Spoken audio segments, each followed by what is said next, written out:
Hello, welcome to the Blue Quill feature highlights for version 6.1. This release includes several improvements to the analytics that instructors can see about students in their course. In this video, I will highlight the following: last accessed date in the roster and analytics timeline. Let's get started.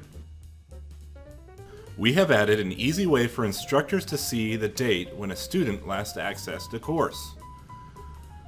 When I click a student's name in the roster, I can see last accessed with a date underneath.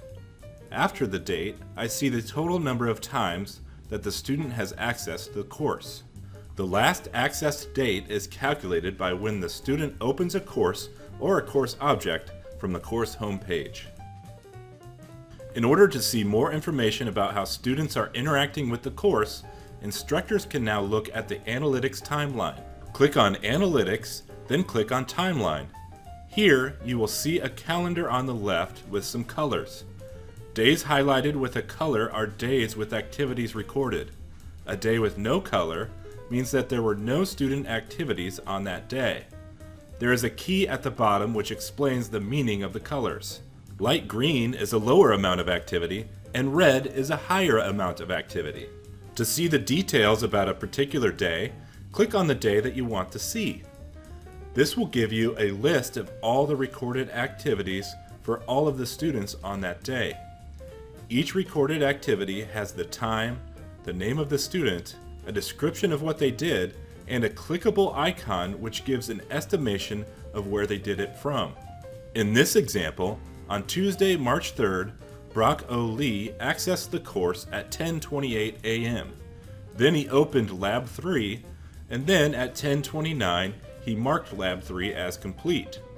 The events that are bigger and have icons are events that are more significant than opening and closing learning objects, such as marking something as complete, printing, or submitting files.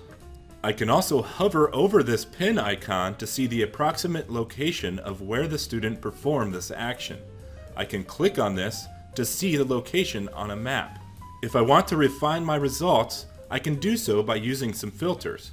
When I click on Filter, I see icons for events and I see pictures of students. When I hover over any of these, it shows me what or who it is. I can filter by an event or by a person. For example, I can click the checkmark icon to see only the marked as complete events, or I can click on a single student to see that student's events.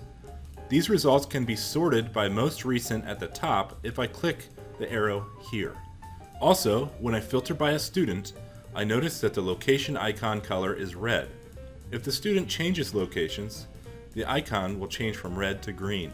To see a list of what is being captured, you can go to the heat map and open the Activities drop-down.